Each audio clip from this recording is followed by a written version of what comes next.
पाएं latest update सबसे पहले। सब्सक्राइब करें NS नाउ।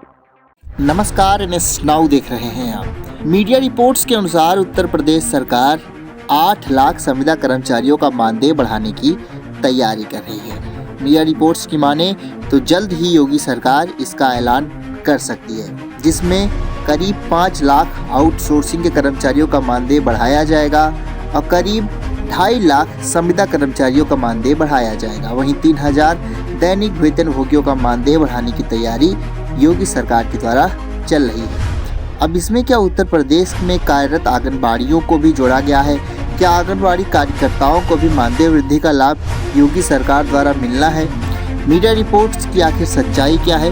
इन्हीं सब बातों को लेकर आज हमारे साथ इस वक्त फोन लाइन पर जुड़ी हुई हैं सरोज श्रीवास्तव, जो आंगनबाड़ी संघ से भी जुड़ी हुई हैं और प्रयागराज के धनुपुर हंडिया की ब्लॉक अध्यक्ष हैं। उन्हीं से जानेंगे कि क्या मीडिया रिपोर्ट्स में जो संविदा कर्मचारियों के मानदेय में वृद्धि की खबर छपी है, उसमें योगी सरकार आंगनबाड़ियों को शामिल कर सकती है। उनकी मांगें क्या है, क्या क्या दिक्कतें, क्या क्या परेशानियां आंगनबाड़ी कार्यकर्तियों को काम करते समय आती हैं और किस तरह से सरकार के सामने वो लगातार अपना मांग रख रही हैं और सरकार के द्वारा आंगनबाड़ियों के मुद्दे पर आखिर क्या कुछ कहा गया है, आगे उनकी क्या रणनीति है। अगर सरकार जो संविदा कर्मचारियों के मानदेय वृद्धि में आंगनबाड़ियों को सम्मिलित नहीं करती है तो आगे आंगनबाड़ियों की क्या रणनीति है, इन सब मुद्दों को लेकर आइए बात करते हैं सरोज श्रीवास्तव से। उन्हीं से जानते हैं योगी सरकार के मन में आंगनबाड़ियों के लिए क्या है। नमस्कार मैम, मैंने सुनाऊं में आपका बहुत बहुत स्वागत है। सबसे पहले तो जी बहुत बहुत धन्यवाद। जी मैम, जो लंबे समय से आप लोग संघर्ष कर रहे हैं और इन दिनों एक अखबार में भी खबर निकल रही है कि 8 लाख संविदा कर्मचारियों के मानदेय में सरकार वृद्धि करेगी, तो क्या मैम कुछ जानकारी आप लोग के संगठन को मिली है कि आंगनबाड़ी कार्यकर्ताओं को भी इसमें जोड़ा जाएगा या फिर जो भी कुछ शासन में चल रहा हो, कुछ जो आपको जानकारी हो वो बताएं। जो 8 लाख संविदा कर्मियों का निकला हुआ है उसमें तो हमको नहीं लगता कि हम लोग उसमें है या नहीं, क्योंकि अभी हमारे संगठन से हमको कोई जानकारी नहीं मिली इसके विषय में। जी जी। तो मैम जो आप लोगों की मांगे हैं, क्या कुछ आप लोग सरकार से मांग कर रही हैं? जी हम लोग बहुत दिन से मांग कर रहे हैं सरकार से हम लोग नियमित किया जाए, हम लोग सरकारी कर्मचारी का दर्जा दिया जाए, क्योंकि हमारे से बहुत पीछे शिक्षा मित्र आए या जो भी अभी तक जितने संविदा कर्मी किसमें नाम जोड़ा गया है सब मेरे पीछे ही आए हैं। कोई हमारे आगे तो आया नहीं है, लेकिन हम लोग जहाँ के तहाँ पड़े हैं और इतना वर्क हम लोग दे दिया गया है। आप समझ लीजिए कि हम लोग पूरे दिन करते रहे तब भी पूरा नहीं हो पा रहा है, क्योंकि नेट नहीं चल पाता। नेट की वजह से हम लोग पूरा फीडिंग नहीं कर पा रहे हैं। जी मैम। तो जिस हिसाब से काम सरकार दे रही है उस हिसाब से तो हम लोग का कुछ बनता है ना। जी जी मैम। हाँ, तो वही इसीलिए हम लोग निरंतर अभी तो धरना प्रदर्शन चल ही रहा था काफी दिन से। अभी देखिए सरकार ने इसी में हम लोग थोड़ा उम्मीद जता के बैठे हैं कि क्या करते हैं, नहीं फिर वही धरना प्रदर्शन चालू करेंगे। तो मैम आगे आप लोग अगर सरकार नहीं कुछ करती है तो आप लोग धरना प्रदर्शन करेंगे सरकार के सामने? क्योंकि हम लोग इतना वर्क नहीं कर पाएंगे। जितने विभाग के लोग आते हैं सारे लोग समझ लीजिए कि अगर हम लोग न खड़े हों तो कोई जनगणना, सर्वे गणना या कोई गणना कोई करके नहीं जा पाएगा। जी मैम। हाँ, तो हम लोग माने कि एकदम विचाराधीन हम लोग इतने होपलेस हो चुके हैं कि हम लोग जाए किधर ये नहीं समझ में आ रहा है। जी मैम। पूरी जिंदगी हम लोग काम करते रह गए, बाद में हम लोग बाकायदे निकाल दिया जाएगा, उसके बाद भी कुछ नहीं है। जी जी। तो आप लोग मानदेय वृद्धि की मांग कर रहे हैं? जी जी। काम हमको चाहे जितना दे दिया जाए, हमको 8-10 घंटे काम दिया जाए, लेकिन हम लोग पर सरकार ध्यान दे। कितनी ज्यादा महिलाएं हमारी महिला वर्ग के एक बहुत गरीब निम्न घर के पूरा दिन हम लोग काम ही करते रहेंगे। हम लोग बताइए कैसे काम करेंगे? जी मैम। तो कितना तक मानदेय बढ़ाने की अपेक्षा आप लोग सरकार से कर रहे हैं, क्या मांग कर रहे हैं, कितना मानदेय होना चाहिए? पहले तो हम लोग नियमितकरण के लिए रखे कि सरकार हम लोग नियमितकरण कर दे, तो उस हिसाब से तो आप जान ही रहे कितना मानदेय बढ़ जाएगा। जी जी। और जब तक नहीं कर रही सरकार तब तक तो कम से कम 18,000 हम लोग को देना चाहिए सरकार को।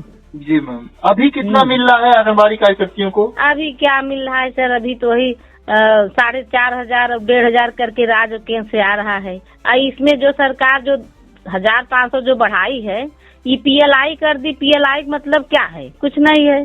काम तो सभी लोग कर रहे हैं ना, तो उसको मानदेय लगाना चाहिए। अभी सरकार कोई आएगा PLI हटा देगा। जी जी। इसका कोई महत्व ही नहीं रहा ना। तो हम लोग तो कितने पहुँचे, 6,000 पहुँचे हैं खाली अभी तक। जी मैम, तो मतलब जो सरकार ये अखबारों में जो खबर निकल रही है मानदेय वृद्धि की, आपको कोई जानकारी नहीं है कि उसमें आंगनबाड़ी कार्यकर्तियों को जोड़ा गया है या फिर नहीं जोड़ा गया है? उसमें तो ये दिखाया गया है कि सूत्रों के अनुसार से निकल कर आया है। जी जी। सूत्रों के अनुसार से निकल कर आया है, उसमें कोई ये नहीं दिखाया गया कि हाँ बढ़ ही गया है, जी। क्योंकि जानकारी किसी और के हवाले से किसी और को मिला हो, मीडिया में से प्रचार कर रहे हैं। इसमें जब तक हमारे कार्यालय से हमारे विभाग द्वारा कोई जो लेटर नहीं आता है तो हम लोग तो इसको हजारों बार ऐसे देख रहे हैं। जी मैम। हाँ, इसमें एक दो बार की बात तो नहीं, हर बार ऐसे देखते, हर बार हम लोग आते आते 500 रुपये भी नहीं बढ़ पाता है। जी मैम, तो कुल मिलाकर अभी आप लोग को सरकार की तरफ से 6,000 मानदेय मिल रहा है और आप लोग 18,000 की मांग कर रहे हैं। हाँ, 18,000 PLI वेलाई देकर अभी 8,000 किए, लेकिन उसका कोई मतलब नहीं रह गया ना। जैसे PLI मतलब क्या, जब सारी आंगनबाड़ी काम कर रहे हैं, आप 1,000, 1,500, 2,000 बढ़ा ही रहे हैं, तो उसको आप मानदेय में कर दे तो कम से कम हम लोग संतोष रहेगा उसी पर। जी जी। तो कुल मिलाकर आप लोग पहले स्थायीकरण की मांग कर रहे हैं और तब तक के लिए मानदेय वृद्धि जब तक स्थायीकरण नहीं हो जाता, हाँ, तब हाँ, तक हाँ। मानदेय वृद्धि कोई सम्मानजनक मानदेय मिलना चाहिए। हम लोग की ये बात है कि हमारी जो एजुकेटर भर्ती हो रहा है उसको रोका जाए उसमें, क्योंकि आंगनबाड़ी को ही, हमारे आंगनबाड़ी में हमारे LT BA सब करे हुए बैठी हुए गांव की महिला है या समाज में जो भी महिला है उनको ही मौका दिया जाए, क्योंकि हम लोग 26-27 साल से आंगनबाड़ी वर्क कर रहे हैं, हम लोगों को अच्छा जानकारी है इसके विषय में। एक अदर बैठा देंगे तो हमारे ऊपर ही राज करेगी, इसलिए हम ही लोग को बैठाया जाए उसमें। उसके लिए आपको पैसा है लेकिन हमारे लिए पैसा नहीं है। जी जी। ये एक समूह को सरकार ने ऐसा जोड़ा है जो कि अंगूठा छाप समूह को, वो जब तक राशन नहीं साइन करेंगे, हम लोग राशन नहीं मिलता उसके अधीन हो गए। वो लोग जब तक वहाँ कुछ पाएंगी नहीं 4-6 पैकेट, तब तक राशन नहीं साइन करते हैं। जी। हर जगह से आंगनबाड़ी को दबा कर हम लोग कोई मौजूदा ही नहीं बचा है इस तरह, इस सरकार की वजह से कि हम लोग कोई सम्मानजनक वजूद नहीं है। जी मैम, तो कुल मिलाकर आप सरकार से क्या कहना चाहेंगी आखिर में? हम सरकार से ये कहना चाहेंगे कि जैसे महिलाओं का बढ़ावा देने सरकार में जिस तरह आगे बढ़ रही है, सरकार ने बहुत अच्छा काम कर रखा है हर विभाग से, हर तरह से, लेकिन महिलाओं को वही आंगनबाड़ी पीड़ित है। आंगनबाड़ी को इतनी ज्यादा, हम लोग बताइए कितने समय से हम लोग संस्था चली आ रहे हैं, 275 की संस्था है, आज तक हम लोग उसी लाइन में है जिस लाइन में थे। जी जी। हम लोग क्या महंगाई नहीं है, सरकार हम लोगों को नियमित करे और जो है सरकारी कर्मचारी के दर्जा दे। जब तक नहीं दे रही है सरकार, हम कम से कम 18,000 हम लोग मानदेय दे सरकार। जी मैम, बहुत बहुत धन्यवाद मैम, बहुत बहुत धन्यवाद सारी जानकारी हमारे साथ देने के लिए, हमारे दर्शकों के साथ देने के लिए। साथ ही जो भी ये वीडियो देखेंगे वो सबके पास आपकी ये गुहार जो जी बहुत बहुत धन्यवाद। मैं सरोज श्रीवास्तव, जिला उपाध्यक्ष, धनुपुर, हंडिया, प्रयागराज से। जी मैम, बहुत बहुत धन्यवाद।